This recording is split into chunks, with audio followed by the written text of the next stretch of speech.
Assalamualaikum warahmatullahi wabarakatuh. Perkenalkan saya Duratul Fahiroh, NIM 2221010900007 dari kelas IPS 2. Di sini saya akan menjelaskan jawaban dari tugas UTS, studi hadis. Soal yang nomor 1 yaitu bacalah hadis di atas dan jelaskan.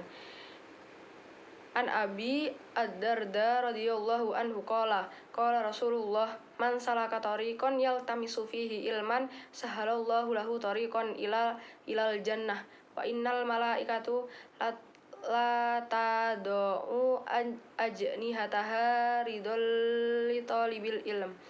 Rawahu Ibnu Majah. Yang poin A yaitu kata permulaan matan di atas adalah man salaka tariqan yaltamisu fihi ilman sahalallahu lahu tariqan ilal jannah wa innal malaikata la tadau ajnihataha ridol li talibil ilm. Muharrij dari hadis di atas adalah Ibnu Majah. Sanad pertama dari hadis di atas adalah An Abi Ad-Darda radhiyallahu anhu. Hadis di atas termasuk dalam jenis hadis qauliyah. Pesan yang terkandung dalam hadis di atas tersebut menjelaskan tentang siapapun yang meneliti jalan untuk menuntut ilmu, maka Allah Subhanahu wa taala akan mempermudah jalannya ke surga. Soal yang nomor 2 yaitu bagaimana syarat sebuah hadis dikategorikan sebagai hadis sahih, dan berikan contohnya. Syarat syahih yaitu ada 4. Yang pertama sanadnya bersambung, yang kedua perawinya harus dobit, ingatannya sempurna, yang ketiga bebas dari cacat, yang keempat tidak janggal.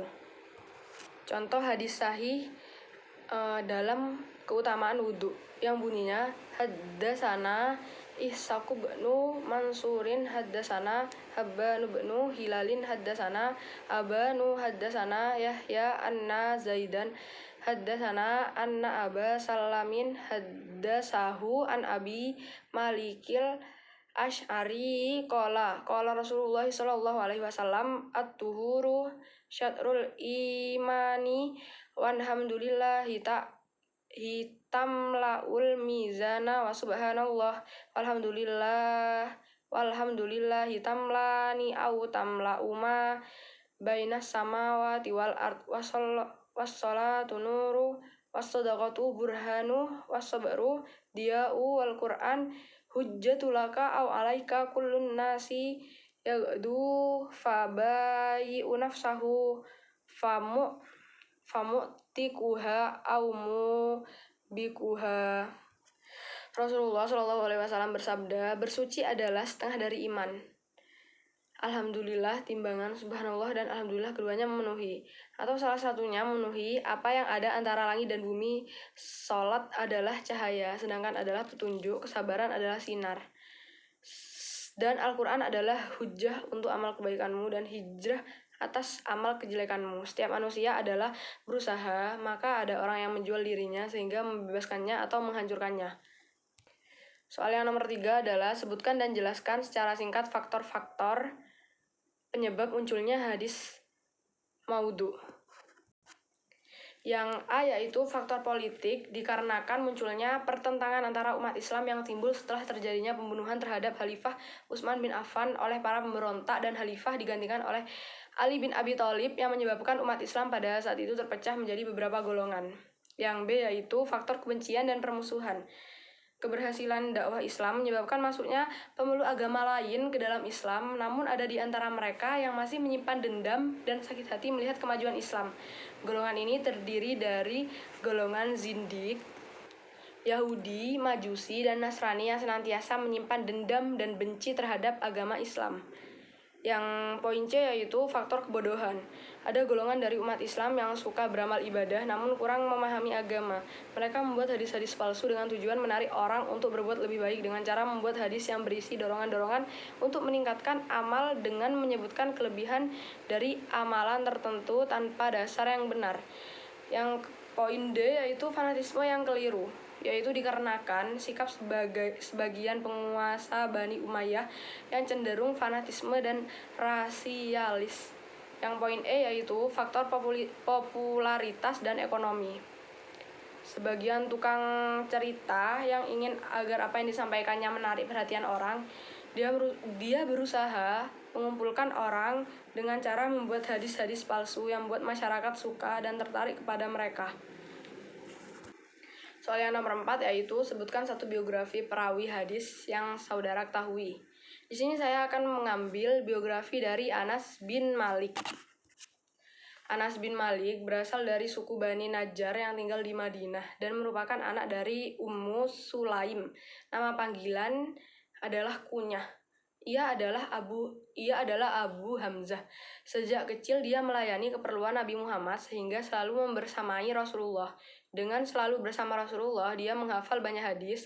Ketika Nabi tiba di Madinah pada 622 Masehi, ibu Anas menghadiahkannya kepada Nabi sebagai pelayannya. Setelah wafatnya Nabi Muhammad pada tahun 632, Anas berpartisipasi dalam perang Penaklukan. Anas bin Malik adalah sahabat yang terakhir meninggal di Basrah, sedangkan sahabat yang terakhir meninggal secara umum adalah Abu Tufail. Anas bin Malik berkhidmat dengan Nabi semasa dia masih kecil. Dia berkhidmat dengan Nabi selama 10 tahun.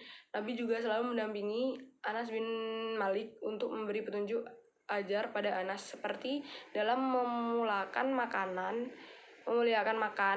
Nabi perintah Anas supaya membaca doa dan ambil makanan yang berada di hadapan dahulu. Begitu sikap Nabi mengajar Anas bin Malik. Soal yang nomor 5 yaitu cari satu teks hadis tentang pendidikan, kemudian lakukan tahrij hadis dengan sistem digital. Jawabannya yaitu Sahih Bukhari, nomor, kitab, dan bab hadis. Versi Al-Alamiyah 80, versi Fathul Bari 82, kitab ilmu, bab keutamaan ilmu. Di mana bunyi hadisnya, Haddasana Sa'id bin Ufairin qala haddasani As-Salaisu qala haddasani Uqailu an Abi Shihabin an Hamrata bni Abdillah Umar an-nabna Umar qala sami'tu Rasulullah sallallahu alaihi wasallam qala baina ana nayumu atisu biqadahi labanin fasyari tu hatta inni lara arya bahruju fi uddofari summa toisu fadli Umar ba'nal hattabi qalu fama awal tahu ya Rasulullah qolal ilmu. Artinya, sesungguhnya di antara tanda-tanda kiamat adalah diangkatnya ilmu. Dengan wafatnya ahli ilmu, merebaknya kebodohan, banyaknya orang yang minum minuman keras, dan perzinaan yang merajalela. Perawi Bukhari 80. Jalur 1 Abdullah bin Umar bin Al-Hattab bin Nufail, kalangan sahabat, kunyah Abu Abdurrahman, negeri hidup Madinah, tahun wafat tahun 73 Hijriah.